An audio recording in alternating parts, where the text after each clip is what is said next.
Bien, bonjour à tous. On fait aujourd'hui le cours sur les effets indésirables cardiaques médicamenteux. On va s'intéresser en particulier à 3 pathologies cardiaques que sont l'allongement du QT et les torsades de pointe, les pathologies autour de la fonction cardiaque circulatoire, insuffisance cardiaque, et puis les myocardites. Il y a d'autres pathologies cardiaques induites par les médicaments dont on ne traitera pas aujourd'hui, notamment les causes ischémiques myocardiques, les causes plus vasculaires comme l'hypertension artérielle et puis les troubles conductifs.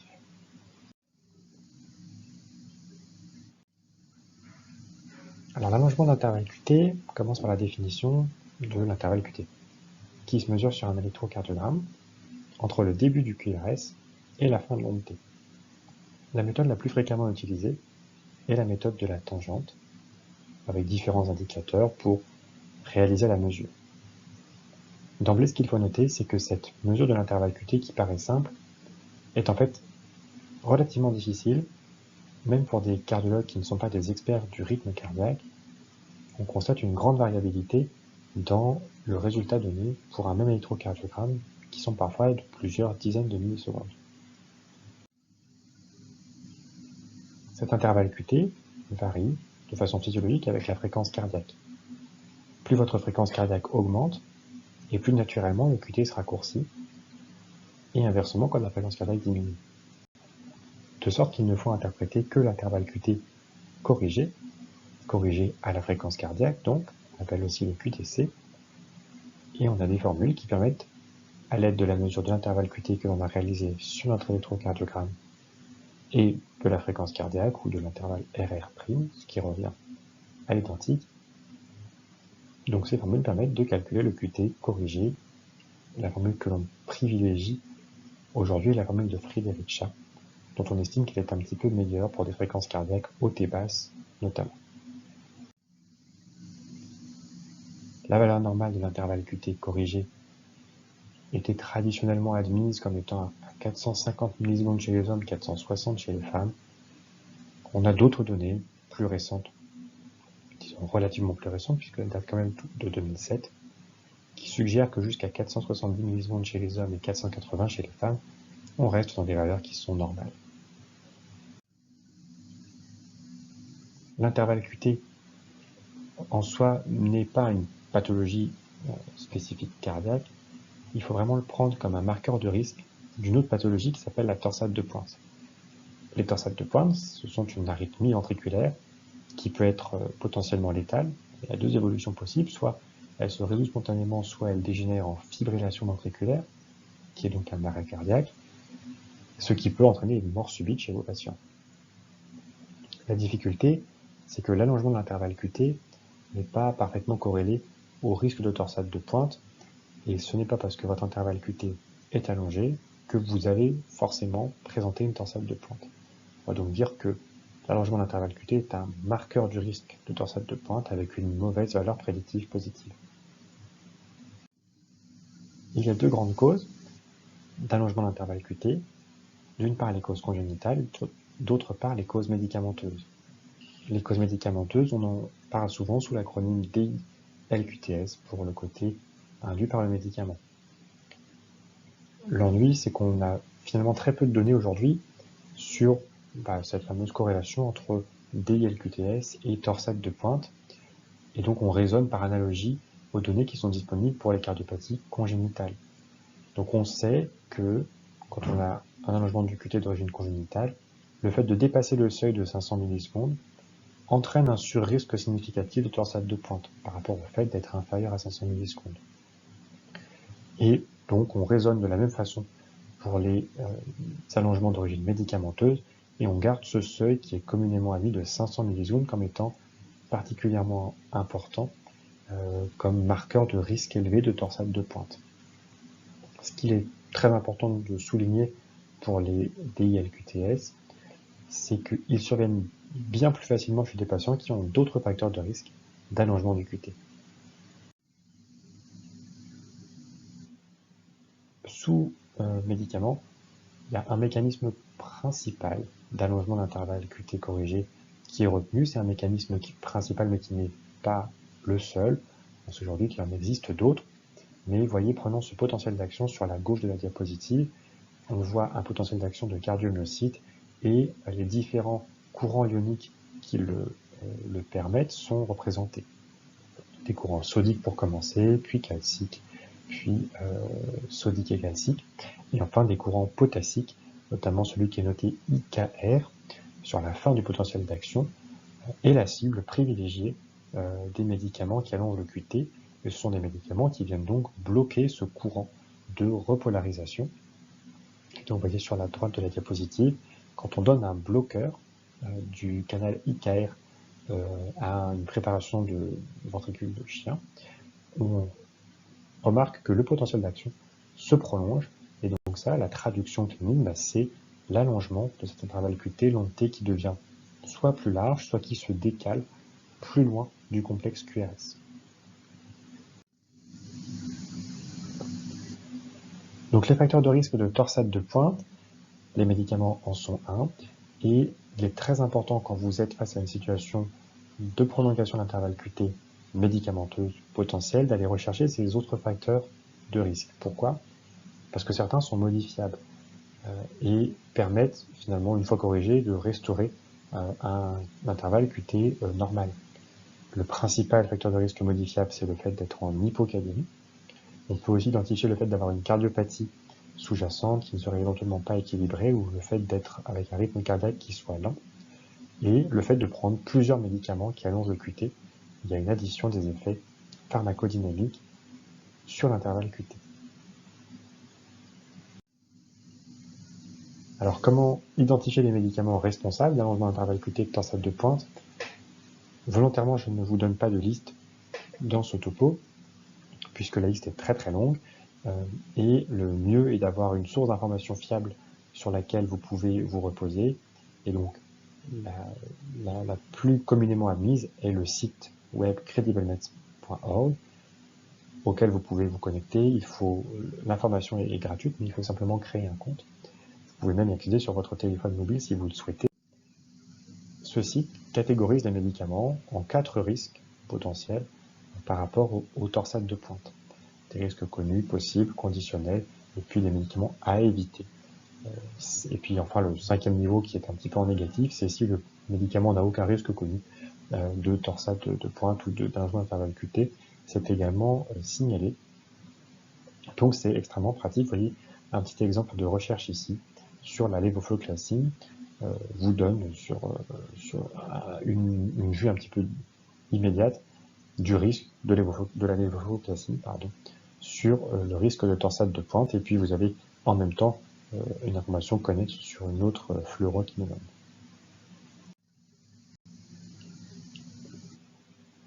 Pour ce qui concerne l'allongement d'intervalle QT, il faut faire attention au risque d'interaction médicamenteuse, pharmacocinétique déjà, puisque pour ne pas simplifier, les médicaments qui allongent l'intervalle QT sont assez souvent des substrats ou inhibiteurs enzymatiques, que ce soit sur la PGP ou sur les cytochromes 3 à 4. On peut citer dans cette catégorie les macrolides, les dérivés azolés et l'amiodarone par exemple. Et donc vous avez potentiellement un risque que la coprescription entraîne non seulement des allongements d'intervalle QT, mais en plus une interaction pharmacocinétique potentialisant l'un ou l'autre de ces médicaments. Côté pharmacodynamique, c'est relativement simple. Plus vous avez de médicaments qui allongent l'intervalle QT, et plus vous avez un QT allongé, et donc un risque de torsade de pointe. Ce qui est intéressant de noter, c'est que ces fameuses torsades de pointe, ces arythmies ventriculaires sévères, surviennent pratiquement tout le temps dans ce qu'on appelle un contexte aigu. C'est-à-dire que si vous avez un patient qui prend 1 voire 2 médicaments qui allongent le QT de façon chronique, il est exceptionnel que si rien n'arrive, il fasse une torsade de pointe sans prévenir. Alors que si vous avez ce même patient chez qui tout d'un coup un événement autre survient, bien là, le patient est à risque de faire ponctuellement une déstabilisation de sa repolarisation cardiaque et de faire la torsade de pointe. Alors les éléments classiques, c'est par exemple un patient qui développe une hypocalémie pour une raison ou pour une autre, soit parce que vous avez mis un diurétique, par exemple un diurétique de Lens en place, ou parce qu'il a des vomissements. Ce genre d'événement peut provoquer finalement un ajout d'un facteur de risque de torsade de pointe qui, accumulé à ceux qui étaient déjà en place sur un terrain un peu prédisposé, vont peut-être conduire à la torsade de pointe.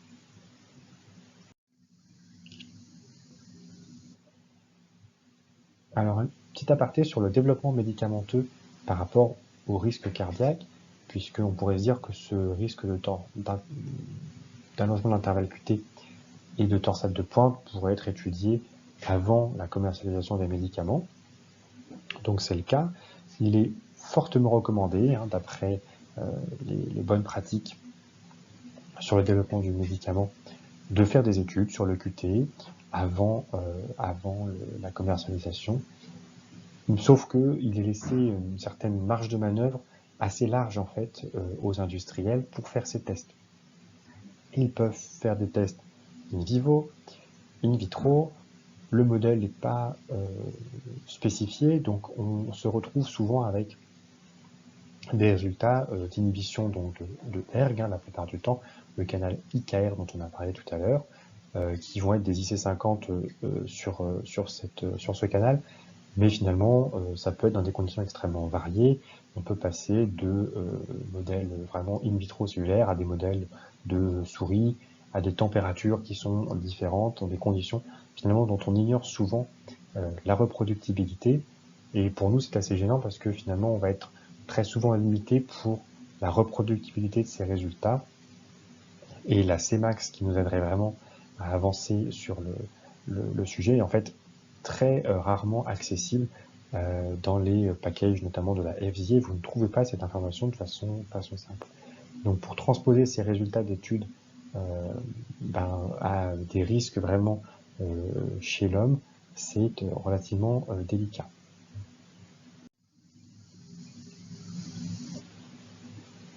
Donc voilà pour cette vue d'ensemble sur l'allongement de l'intervalle QT et les torsades de pointe. Ce qu'il est important de retenir, c'est que vraiment on est sur un marqueur de risque qui n'est pas un biomarqueur très précis de la torsade de pointe, mais faute de mieux aujourd'hui, on se sert quand même de cette mesure de l'intervalle QT, qui est, en plus d'être imparfaite, difficile à mesurer.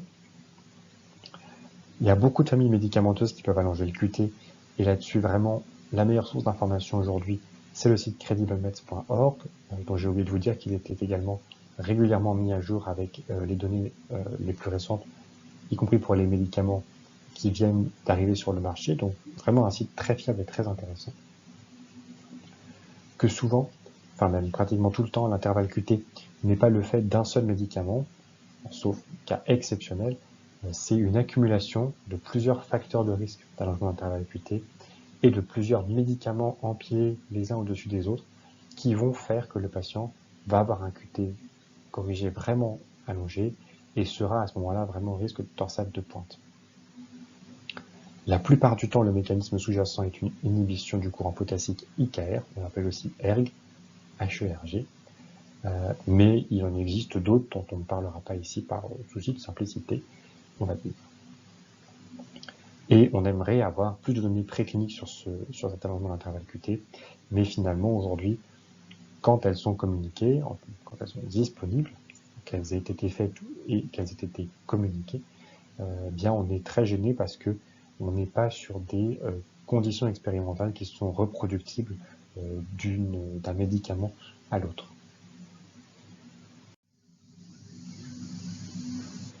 Voilà pour l'allongement d'intervalle QT. On passe maintenant à la partie fonction cardiaque, donc deux entités pathologiques assez proches, la baisse de la fonction systolique d'une part et l'insuffisance cardiaque d'autre part. Petit rappel rapide, le muscle cardiaque a une fonction principale qui est de participer au transport de l'oxygène vers les tissus, et donc un fonctionnement cardiaque qu'on pourrait juger normal se traduit par deux choses, un niveau de pression intracardiaque normal, et puis un débit cardiaque normal, c'est-à-dire que le débit de sang vers l'organisme est normal au repos, à l'exercice. De façon extrêmement schématique, Le premier, le niveau des pressions cardiaques, correspond à la fonction diastolique du cœur, sa capacité à se détendre, tandis que le deuxième correspond à la fonction systolique, sa capacité à se contracter. Et donc, il y a insuffisance cardiaque, soit parce que les pressions intracardiaques sont élevées, on va plutôt parler de dysfonction diastolique, et ou, ça peut être les deux, le débit cardiaque est diminué, et là on est plutôt sur une dysfonction systolique. L'ensemble entraînant les signes d'insuffisance cardiaque que l'on connaît, c'est-à-dire une rétention hydrosolaire, un œdème pulmonaire, et ou des signes qu'on appelle des signes droits, avec l'œdème des membres inférieurs, hépatomégalie, reflux hépatojugulaire et puis turgescence jugulaire. Et l'autre pathologie qui va avec, c'est la baisse de la fonction systolique. On parle aussi de dysfonction ventriculaire gauche ou dysfonction VG. Et donc ça s'évalue avec l'échographie cardiaque.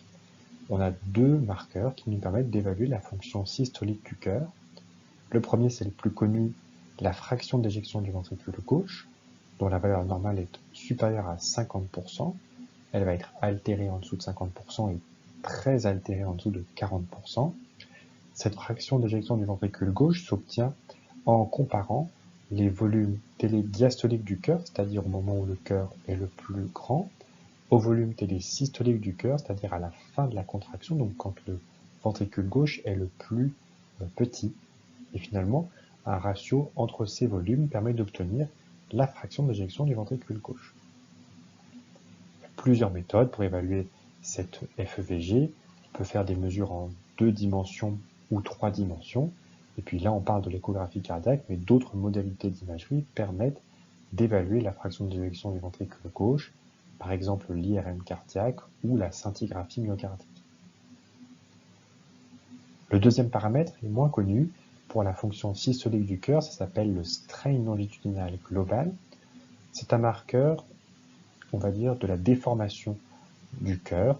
Il est supposé être un petit peu plus sensible que la fraction d'éjection pour dépister le début d'une dysfonction du ventricule gauche. La valeur normale, en fait, plus exactement la valeur anormale, c'est quand il y a une baisse de plus de 15% de la valeur de ce strain par rapport à la valeur de référence.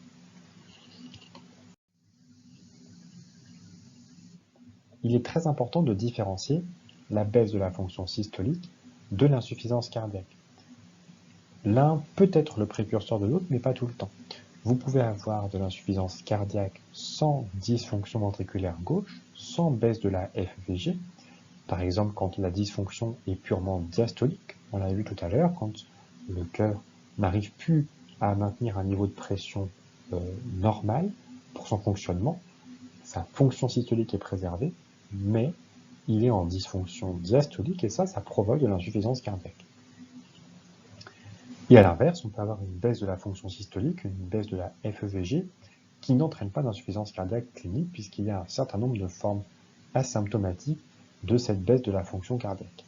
Donc attention à bien différencier les deux entités et à ne pas attribuer à tort une insuffisance cardiaque à une baisse de la fonction systolique. Les deux peuvent ou non coexister. Alors on va passer en revue plusieurs familles médicamenteuses qui sont susceptibles d'induire l'un ou l'autre, la baisse de la fonction systolique et puis l'insuffisance cardiaque. La première famille, ce sont les anthracyclines, famille de médicaments anticancéreux dont le mécanisme d'action est une inhibition de la topoisomérase 2 bêta. L'inhibition de cette topoisomérase entraîne la formation de radicaux libres et un certain degré de dysfonction mitochondriale, notamment au niveau des cardiomyocytes. D'autres cibles ont été étudiées comme étant des cibles potentielles des anthracyclines, ici la doxorubicine, sur le muscle cardiaque, l'ensemble résultant de dégâts qu'on va dire être plutôt cellulaires sur le cœur. La toxicité des anthracyclines est dose dépendante et un point qui est très intéressant en pratique, c'est la dose cumulée. C'est-à-dire que votre patient va être exposé plusieurs fois potentiellement au cours de son traitement à des anthracyclines et cette dose totale cumulée qu'il reçoit va conditionner le risque d'insuffisance cardiaque. Là, vous voyez des données un petit peu anciennes, montrant que plus on augmente la dose et plus le risque augmente avec cet aspect un petit peu exponentiel du risque d'insuffisance cardiaque. À une époque, on parlait d'un seuil sur cette dose cumulée, soit de 400 mg par mètre carré, soit 250 mg par mètre carré, pour dire qu'il existe un risque d'insuffisance cardiaque. En réalité, aujourd'hui, on sait qu'il existe un risque d'insuffisance cardiaque, même à des petites doses, et que cet effet seuil, en fait, n'existe pas. C'était juste une conceptualisation, une vue de l'esprit qui n'était pas correcte. Une autre famille de médicaments très proches des anthracyclines sont les anti-HER2, autres médicaments anticancéreux, cette fois-ci plutôt de la famille des thérapies, on va dites ciblées, avec cette fois-ci l'hypothèse d'un blocage mécanistique supposé à l'origine de la dysfonction cardiaque. Les mécanismes sont encore très mal connus. On pense pour les anti-HER2 que c'est plutôt un effet on-target, c'est-à-dire que HER2 est exprimé par les cardiomyocytes et que l'anti-HER2 va venir bloquer au niveau des cardiomyocytes le récepteur, ce qui va entraîner en aval une cascade conduisant à une dysfonction ventriculaire gauche. Le plus souvent, sous anti-HER2, le tableau qu'on observe, c'est une baisse qui n'est pas très importante de la fonction systolique, donc de la FEVG. Le plus souvent, elle va être transitoire et asymptomatique.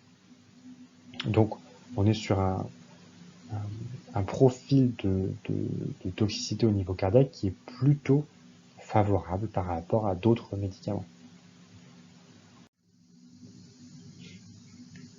Alors, favorable surtout par rapport aux anthracyclines, dont on a longtemps dit qu'elles provoquaient une toxicité cardiaque irréversible avec cette notion de dommage cellulaire, cette fameuse production de radicaux libres.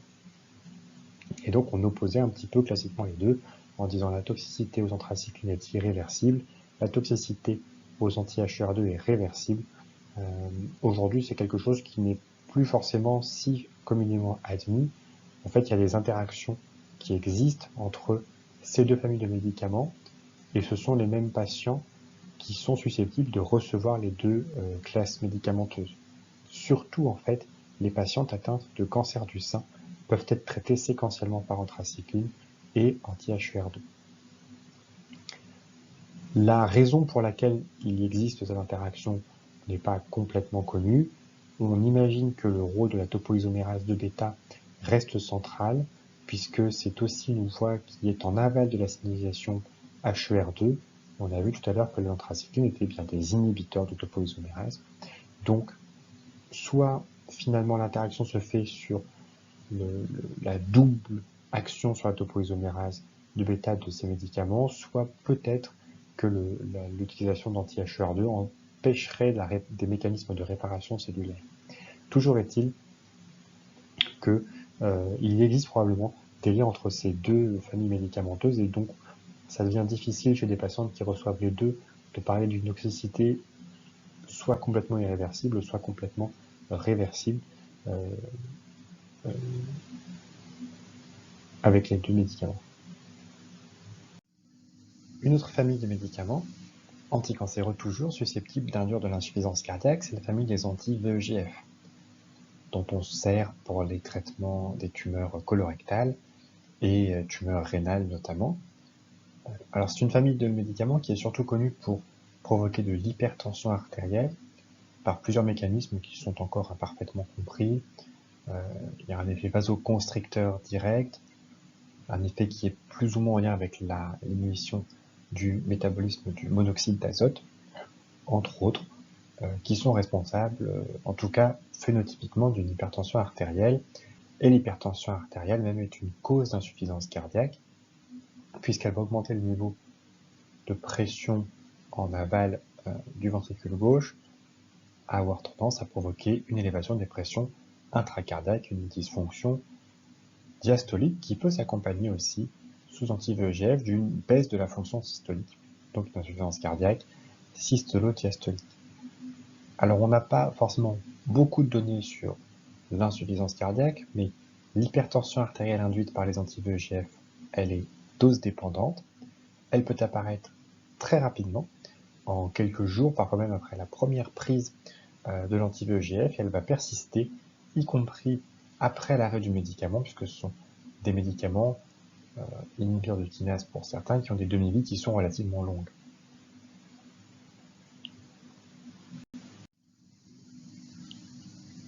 Les autres familles de médicaments anticancéreux qui provoquent des insuffisances cardiaques et ou baisse de la fonction systolique, alors il y en a plusieurs qu'on passera plus rapidement, qui sont intéressants à noter. Les inhibiteurs du protéasome, c'est une famille de médicaments dans le myélome multiple qui a une incidence relativement élevée d'insuffisance cardiaque, ça peut être jusqu'à 25% des patients selon les séries.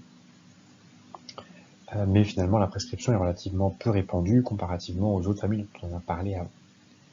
Les anti-MEC sont des médicaments essentiellement utilisés aujourd'hui dans le traitement du mélanome métastatique. Et puis encore, on a les inhibiteurs de BCR-ABL et les sels de platine un petit peu à part. Ils n'ont pas de phénomène directement sur le myocarde, mais ce sont des médicaments qui peuvent être associés à une hyperhydratation pour prévenir la toxicité rénale.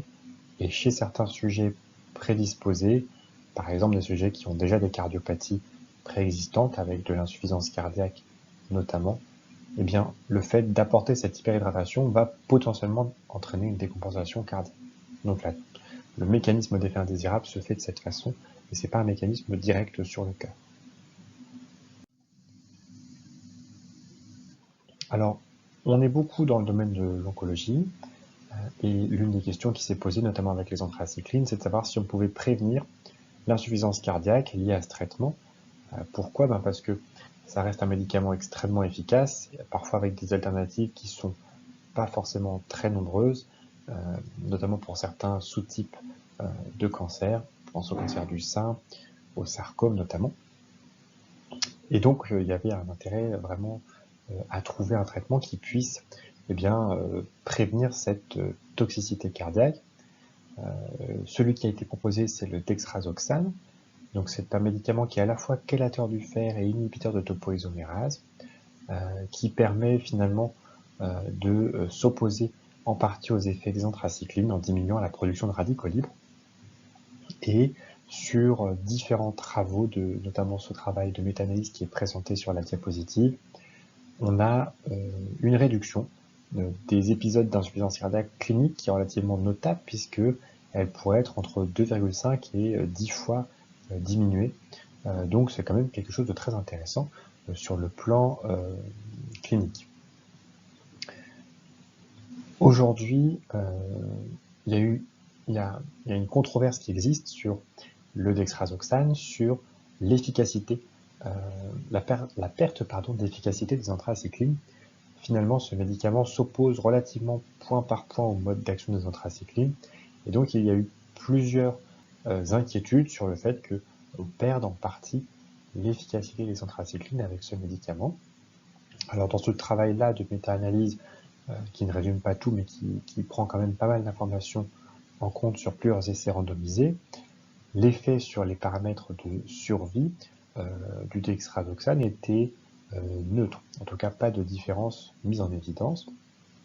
Et l'autre préoccupation avec ce médicament, c'était le risque de deuxième néoplasie, notamment sur des cohortes d'enfants atteints de lymphome, mais là encore sur des populations relativement larges.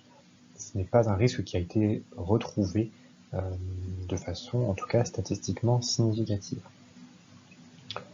Aujourd'hui, ce médicament, le dexrazoxane, il est proposé chez des patients qui ont un cancer du sein et chez qui la dose cumulée d'anthracycline, qu'on retrouve par rapport à tout à l'heure, est supérieure à 300 mg par mètre carré pour la doxorubicine, ou autre seuil selon le médicament. L'idée étant de cibler les patients quelque part les plus à risque d'insuffisance cardiaque. Il y a d'autres pistes pour prévenir l'insuffisance cardiaque aux anthracyclines. Je vous présente ici la proposition de recommandation de la Société européenne de cardiologie. Ce sont des recommandations dédiées à la cardio-oncologie. Donc cette intersection entre les maladies cardiaques et les maladies oncologiques. voyez, il y a plusieurs pistes, donc le dextrazoxane est l'une d'entre elles. L'utilisation d'anthracycline liposomale pourrait également réduire le risque de cardiotoxicité et à côté de ça a plutôt un rapport d'efficacité intéressant. Il a été proposé, mais c'est plus débattu, l'utilisation des inhibiteurs de l'enzyme de conversion et ou des ARA2 et bêta-bloquants pour prévenir l'insuffisance cardiaque, mais les résultats sont relativement mitigés et présents surtout sur des études avec des critères intermédiaires, notamment sur des baisses de la FEVG, dont on a vu qu'il ne s'agissait pas d'un événement cliniquement pertinent, en tout cas quand il survient de façon isolée. Et l'utilisation des statines, de la même façon que les IECRA2 bêta-bloquants, pourrait permettre d'améliorer des paramètres intermédiaires et donc peut-être de prévenir les épisodes d'insuffisance cardiaque dans cette population. Population donc de patients traités par des anticancéreux, essentiellement des anthracyclines pour ce qui concerne les études sous-jacentes, et les patients plutôt à haut risque de toxicité.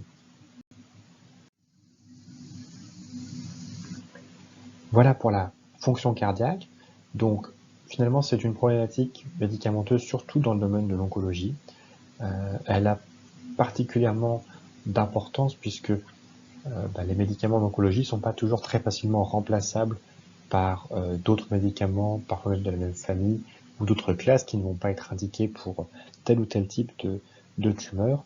Donc il y a un véritable enjeu à pouvoir poursuivre ou non ces médicaments. On différencie bien la baisse de la fonction systolique, que j'ai écrit ici, baisse de la FEVG, et l'insuffisance cardiaque clinique. Les deux ne sont pas synonymes, et l'un peut survenir, donc sans l'autre. Les principaux médicaments en cause ici, ce sont donc les anthracyclines, anti-HR2, anti-VEGF, tout ça, famille d'anticancéreux. Les effets sont dose-dépendants pour les anthracyclines. Pour les anti-VEGF, on a l'information sur l'hypertension artérielle dont on peut supposer qu'elle soit un facteur important d'insuffisance cardiaque. Et puis, voilà, on a des possibilités aujourd'hui, peut-être, de prévenir l'insuffisance cardiaque clinique chez les patients. Probablement qu'on a besoin d'encore un peu plus d'informations pour les pistes évoquées précédemment. La dernière partie se concentre sur les myocardites. Alors la myocardite, le myocarde, il faut le voir découpé le muscle cardiaque, en 3 couches. L'endocarde, au contact de la partie vasculaire, le myocarde, qui est la partie vraiment composée de cardiomyocytes, et puis le péricarde, qui va être l'enveloppe fibreuse qui entoure le cœur. La myocardite, c'est une inflammation du myocarde, comme son nom l'indique. C'est une pathologie qui survient surtout chez les hommes jeunes. Les symptômes, ça va être des douleurs thoraciques, une dyspnée.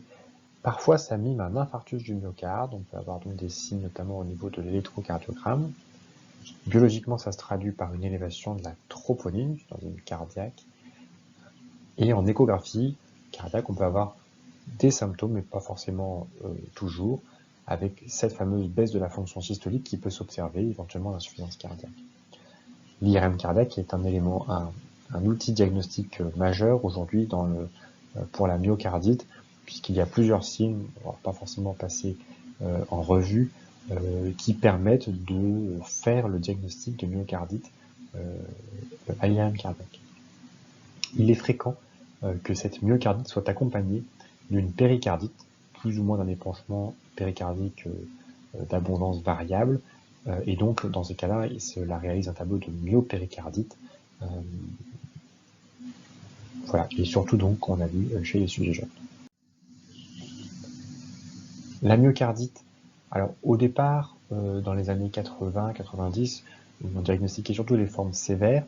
Petit à petit, avec l'avènement de nouvelles méthodes de dosage, notamment pour la troponine, les kits ultrasensibles, et puis maintenant les IRM cardiaques, on peut diagnostiquer des formes beaucoup moins sévères. Et si bien que sur les séries les plus récentes, la mortalité est proche de 0 à 1 an, là sur les 4 références que je vous ai citées. Donc on est sur une pathologie qui est relativement bénigne maintenant. il arrive des cas parfois très sévères, très graves de myocardite qui peuvent conduire jusqu'au décès. Les étiologies médicamenteuses, donc on a en premier lieu les vaccins. On l'a notamment vu avec les vaccins à ARN messager contre le coronavirus, également le vaccin du tétanos. Alors sur la vaccination Covid, on a pas mal d'informations. C'est une pathologie qui va survenir assez rapidement, généralement dans les 7 premiers jours après la vaccination, surtout après la deuxième dose de vaccination, et là encore chez des hommes jeunes principalement. L'hypothèse mécanistique n'est pas complètement élucidée, mais une réaction immunologique est probable en gardant en tête qu'il existe peut-être des antigènes communs entre ces médicaments, ici nos vaccins, et puis les antigènes cardiaques qui pourraient expliquer une réaction un petit peu collatérale du système immunitaire. D'autres familles de médicaments sont associées à des myocardites de gravité variable, en général plutôt faible. On a notamment la clozapine, la carbamazepine, la minocycline et puis donc les bêta-lactamines. Il y a une famille de myocardites dont il faut parler de façon séparée des autres. C'est celle qui survient sous inhibiteurs de points de contrôle immunitaire. Donc les médicaments de la famille des anti-PD1, PD-L1, anti-CTLA4.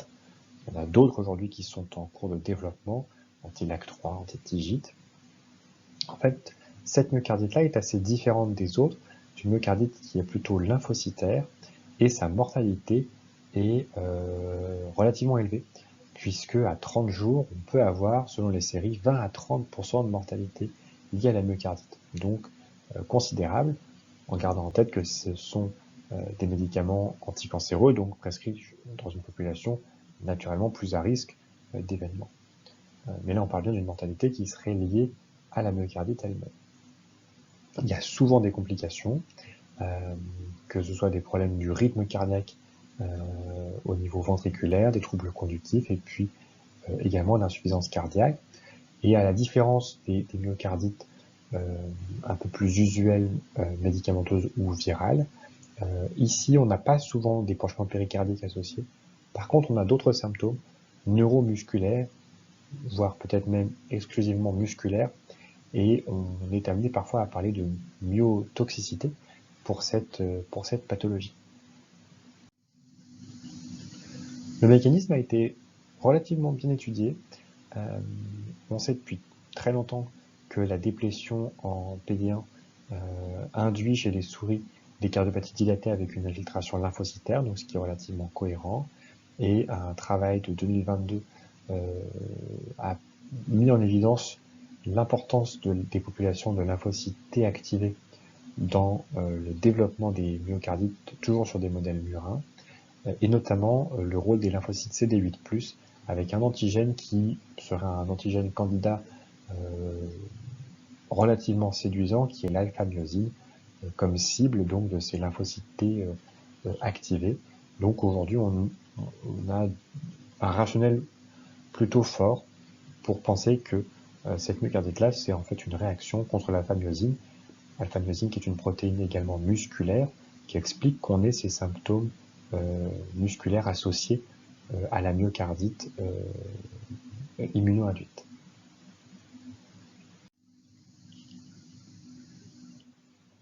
Alors, la sévérité du tableau pousse à avoir un petit peu d'éléments sur la prise en charge.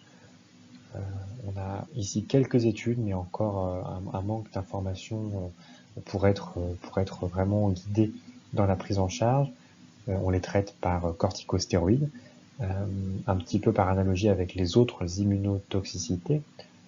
Très brièvement, les inhibiteurs de points de contrôle immunitaire réactivent votre système immunitaire contre les tumeurs et provoquent des réactions auto-immunes un peu partout dans l'organisme, j'ai envie de dire. Par exemple, au niveau colique, c'est très fréquent au niveau hépatique. Et donc, on peut mettre des stéroïdes pour essayer finalement de calmer cette inflammation induite par le médicament. Il semblerait, sur une série d'une taille modeste, que mettre précocement un traitement par stéroïde permette d'avoir une meilleure survie sont les courbes en bleu sur l'image de gauche par rapport donc à mettre des doses plus tardives et plus faibles.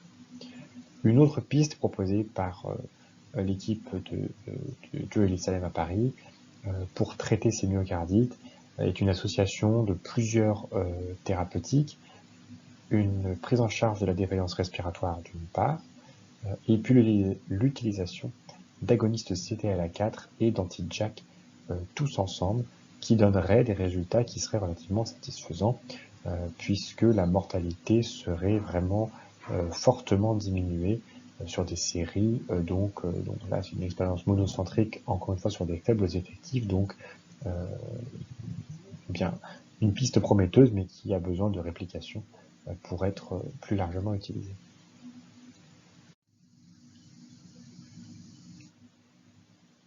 Donc voilà, pour la myocardite, finalement, moins d'informations, moins de données.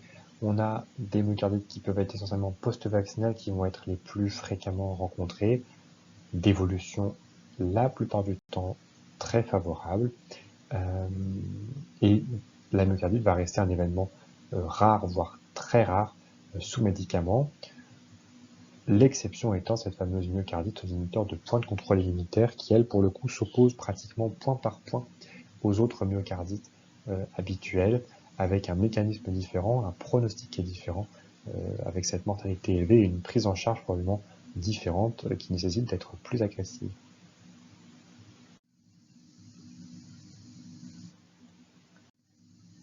Pour conclure, j'aimerais attirer votre attention sur le mot cardiotoxicité, qui est en fait extrêmement large. Il y a des pathologies cardiaques très diverses regroupées sous ce terme de cardiotoxicité. On vient d'en voir 3 exemples, mais il y en a en fait beaucoup d'autres. Et finalement, un médicament cardiotoxique, c'est pas forcément extrêmement précis. Il faut être capable de différencier ces maladies. Elles ont des étiologies qui sont très différentes, elles ont des prises en charge qui n'ont parfois rien à voir. Dans certains cas, on est très embêté, il faut être vigilant sur des interactions pharmacocinétiques, pharmacodynamiques. Dans d'autres cas, beaucoup moins, voire pas du tout, par exemple pour les myocardites. Et on a malheureusement dans les phases de développement clinique du médicament pas beaucoup d'informations sur la cardiotoxicité potentielle des médicaments. Il y a cette analyse sur l'intervalle QT qui est fortement recommandée, et donc en général on a au moins une information sur ce risque-là, mais pour toutes les autres pathologies cardiaques, les autres arythmies cardiaques, et par exemple l'insuffisance cardiaque ou les risques myocardiques, eh bien les tests requis en phase précoce de développement sont vraiment peu nombreux. Donc on se repose beaucoup sur des données de vraie vie pour essayer d'étayer un petit peu ces signaux de cardiotoxicité des médicaments. Et donc là, c'est l'importance de disciplines comme la pharmacovigilance et la pharmacoépidémiologie qui permettent d'apporter bien plus de réponses sur ces pathologies qui sont relativement rares malgré tout. Voilà, je vous remercie de votre attention. Si vous avez des questions sur ce cours, j'ai mis mon adresse mail tout au début, donc n'hésitez pas. Et puis voilà, bonne journée à vous, au revoir.